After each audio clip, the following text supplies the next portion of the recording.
Lauren Key loved singing, playing with dolls, and dancing. She was a typical 4-year-old girly girl.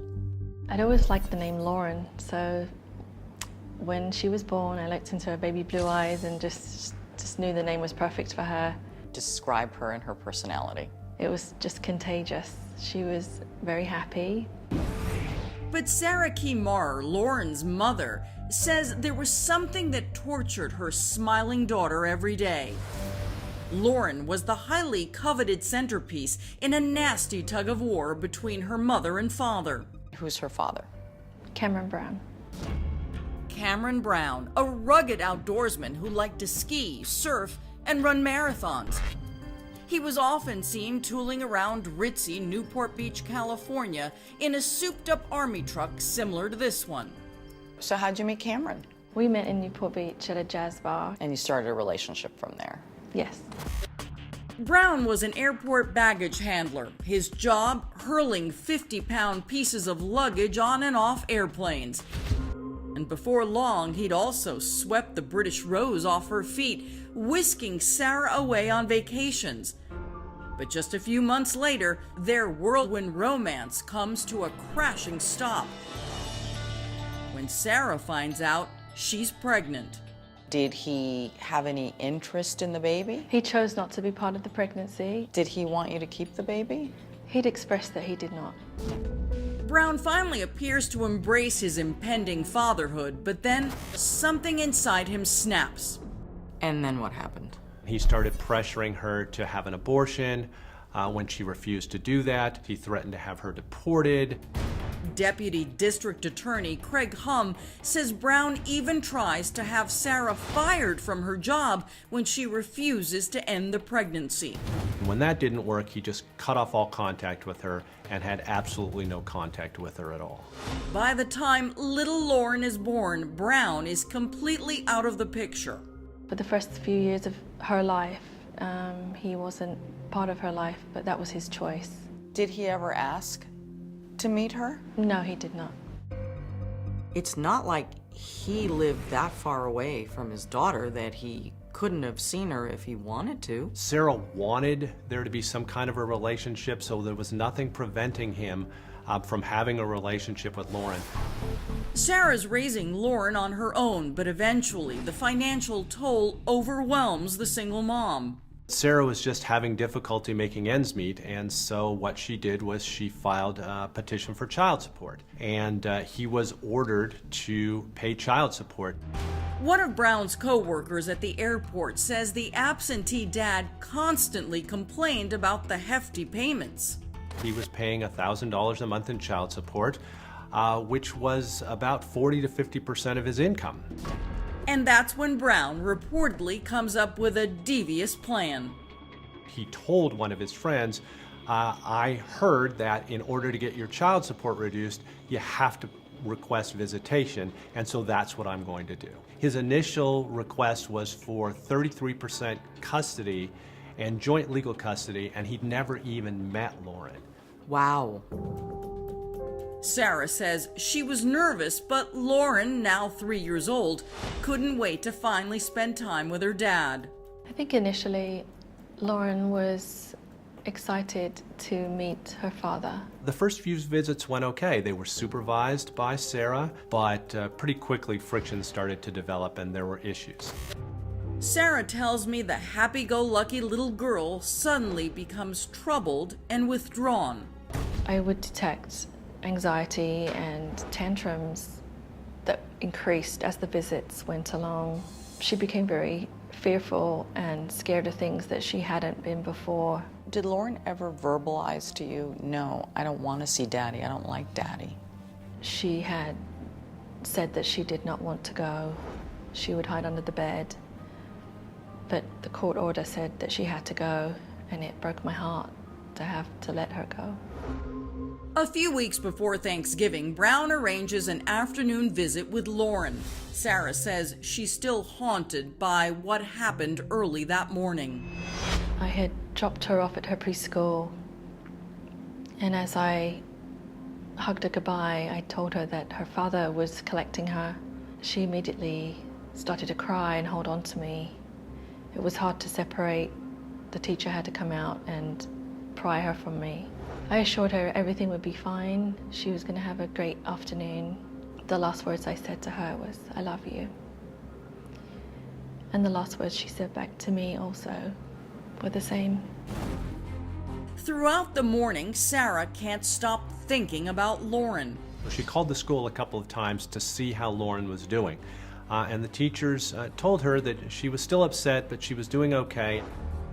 In fact, the teacher tells her Lauren was too upset to eat her favorite lunch, a peanut butter and jelly sandwich. Sarah was so distraught about the impact that this visit was having on Lauren that she made the decision that even with the court order ordering visitation, she was just not going to let it happen that day. So Sarah heads out to pick up Lauren at school, but it's too late. Brown's already there.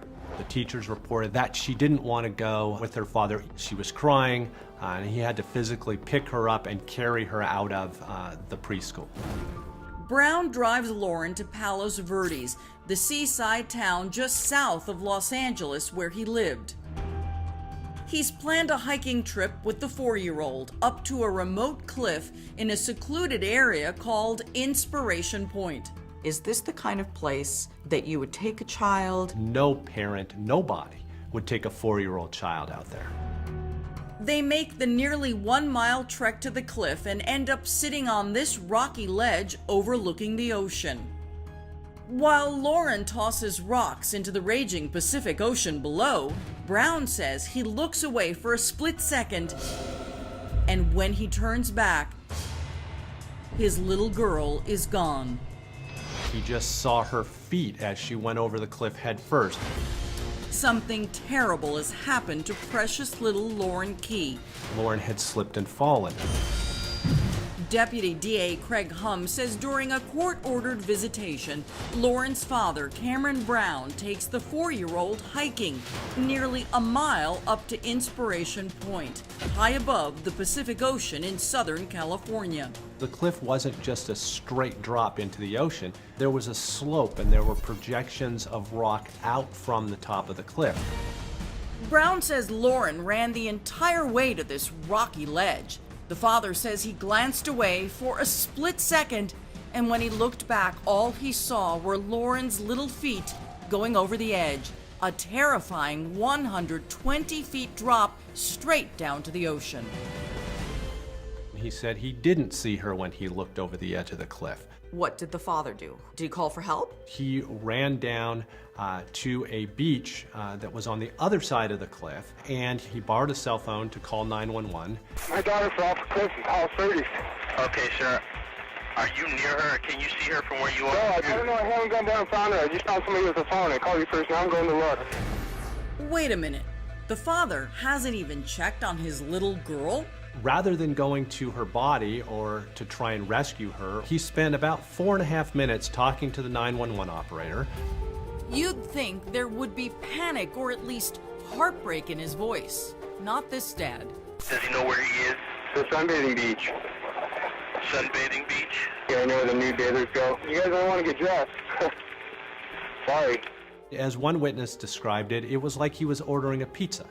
There was no emotion, and all the while, his daughter is floating face down in the ocean, and he's chatting on a cell phone and joking with the people at the beach. Brown eventually makes his way down the shoreline in search of little Lauren. It's been nearly 15 minutes since she slipped and fell. He spots her lifeless body floating face down in the water. Her little beautiful body was broken and battered, and it wasn't anything that any parent should ever have to see, or any parent would ever, in their worst nightmare, ever see. So the initial investigation or the initial call came in as an accident. Yes. Los Angeles County homicide detectives Danny Smith and Jeffrey Leslie don't usually respond to accidents. But something about Brown's 911 call and the location of Lauren's fall was troubling. There's no way that a kid should be out on that cliff. I've been out on that cliff. On a hunch, the detectives head to Inspiration Point to speak to Cameron Brown. I went to introduce myself to Mr. Brown, and I remember coming back to Danny and saying, I don't like this. I don't like it. He was so disconnected. It just didn't feel right. I looked over at him, I said, "That's the dad?" And someone said, "Yeah, that's him." And I was struck by the absolute poker face, lack of emotion, and very nonchalant. Was he upset? Was he distraught? His child is dead.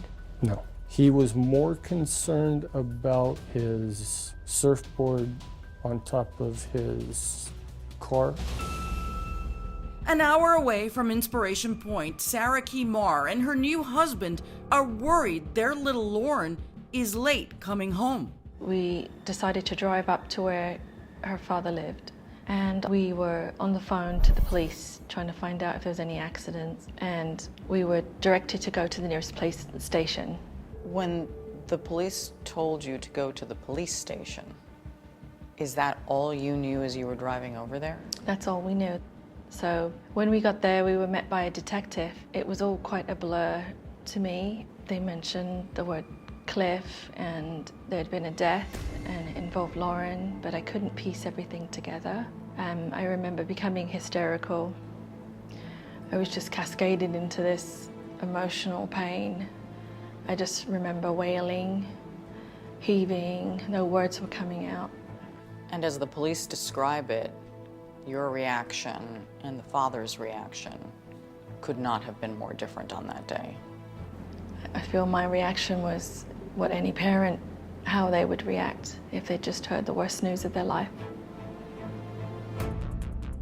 But Cameron Brown's behavior is getting more bizarre by the minute. He showed no interest in what had happened. Instead, he wanted to know who had won the presidential election. Maybe Brown was just in shock, but there was something the detectives, who were both fathers to kids Lauren's age, couldn't explain away. Why a father would take his 4-year-old to such a dangerous place. When you saw the cliff, what did you think? Interestingly, Jeff and I are both afraid of heights. He would only go so far, and I'd only go a little bit further, and we were still at least 30 feet from where Cameron said that he took his daughter and sat on the edge of this cliff. So you as a dad, you look at this and you're saying, there's no way my 4-year-old's gonna walk this willingly. No. We finally, we called our SEB, Special Enforcement Bureau, and said, you know, we need some people up here with rigged up and rappelling gear. So wait a minute, you needed a team with rappelling gear to get to where he says they were sitting? Yes. Because you couldn't walk out there. We wouldn't walk out there. You know, perspective is everything. Here's how it all happened. Cameron parked on the other side of that point. Then he walked up to the point, went around this entire horseshoe, and came up to this cliff with a 4-year-old who he said was leading the way. By this point, what are you suspecting? I honestly didn't know. I'm just thinking it doesn't make sense. Did you believe Cameron's version of what happened on that cliff? It was very difficult to comprehend what he was saying is what happened. It was just such a bizarre death. When the detectives finally get a glimpse at little Lauren's body, it's like a punch in the stomach. She didn't have the injuries to support a slip and a fall. She would have had scrape marks on her hands, on her arms, on her face, and she showed none of those injuries. So what happened to little Lauren on that cliff? She had to be propelled. Cameron Brown says his sweet little daughter Lauren slipped from this cliff and accidentally fell to her death. But Los Angeles County Sheriff's Detective Jeff Leslie just can't let it go. There are certain things that he says it just couldn't have happened that way. And his partner, Detective Danny Smith, was equally suspicious.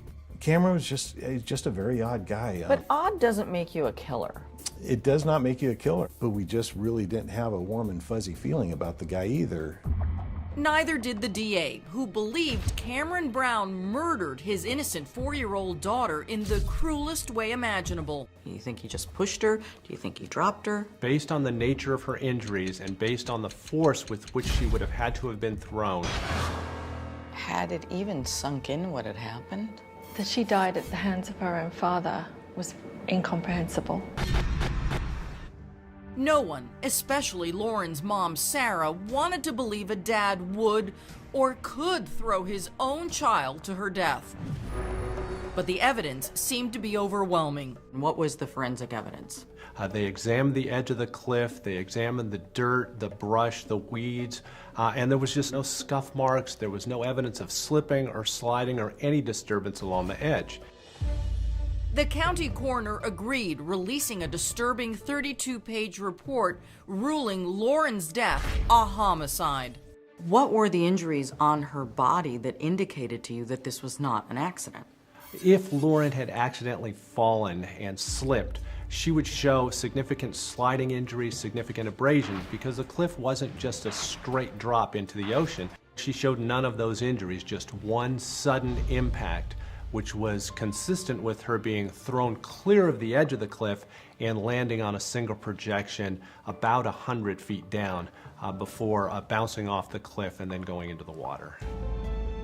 But detectives Jeff Leslie and Danny Smith want to prove their theory beyond a reasonable doubt. So they bring in a team of experts in biomechanics to reenact the incident.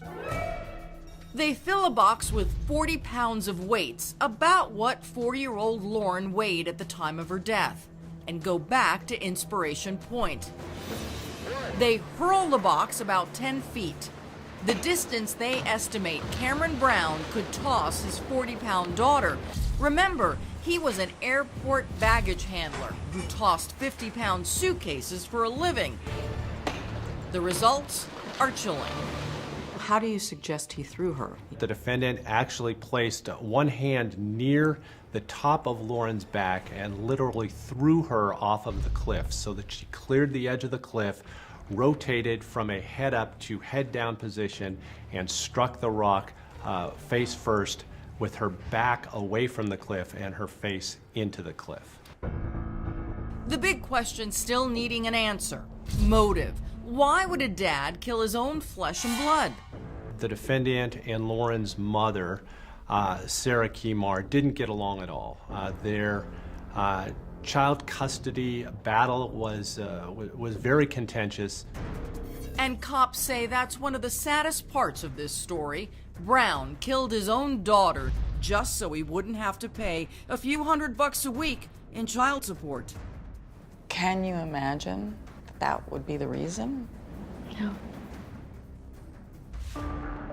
As detectives are putting the final pieces of the puzzle together, they keep a close eye on Cameron Brown. I think Jeff and I both were like, this is kind of that mentality of a guy, like a Unabomber. Like Ted Kaczynski, the Unabomber, Brown had lived off the grid in a remote cabin in Colorado. Detectives knew if Brown ran, they may never find him. So they put a surveillance team on him, and lo and behold, their detective intuition was right. It was either the day before Thanksgiving or Thanksgiving Day, and our surveillance team called me and said, I think this guy's he's gonna get on, and He's gonna take off. take off. And I said, arrest him. That was that. He went to jail. Based on the box test and the autopsy on little Lauren, Brown is charged with first-degree murder and lying in wait. Everybody thought the case would be a slam dunk. There's not anyone, in my opinion, who is reasonable that would take his story and say, yeah, I could see that happening. But jurors are skeptical. Jurors just don't want to believe that a man would murder his daughter, period, and certainly not by throwing her off of a cliff into the ocean. Cameron Brown may be the most hated father in the country. Accused of throwing his 4-year-old little girl, Lauren, off the side of a cliff just so he wouldn't have to pay a few $100 a week in child support. You know, the innocence of the victim makes the crime that much more hideous. And possibly the most sickening part, after Brown murdered his daughter, detectives say he went back and ate his daughter's leftover peanut butter and jelly sandwich out of her lunchbox. I mean, to me, it puts you in the category of sociopath. Brown maintains the only thing he is guilty of is not being able to save Lauren when she accidentally fell. The defendant's story is a lie. But who would the jury side with? The verdict comes in, and the prosecution is floored. The jury is deadlocked. What happened in the first trial that caused a hung jury? There were a couple of reasons. The jurors had trouble convicting the defendant of murder when there were no eyewitnesses to say, I saw him throw her over the cliff. But I think the bigger problem with the case was just the unwillingness of some jurors to believe that a man would do this to his daughter, and in such a horrible way. I just couldn't make sense of it. It was a huge disappointment at the time. What do you say to Sarah? I think I just said we weren't done. We're not done. And we'll keep fighting until we are done. Los Angeles County Sheriff's Detective Jeff Leslie wasn't about to give up. He and his partner, Detective Danny Smith, were determined to get justice for little Lauren. We kept working on Lauren's case and we never gave up on it. And prosecutors say the dogged detective's tireless work on the case lands a new lead. And after the first trial, he located additional witnesses who proved to be significant witnesses as well. Nearly 3 years later, the district attorney decides to try Brown's case again. It's a completely different jury, but the outcome shockingly the same. It's like, where is this jury pool? I mean, what are they thinking? And it just, I couldn't believe it. I really wanted to have that closure in my life, but it obviously wasn't the time that was going to happen, so I just had to wait. Did you think that there would be a third trial? I don't think any of us were sure of that.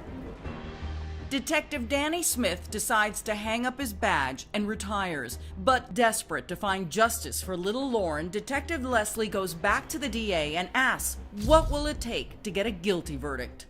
They said, you need more. We need more. Wow.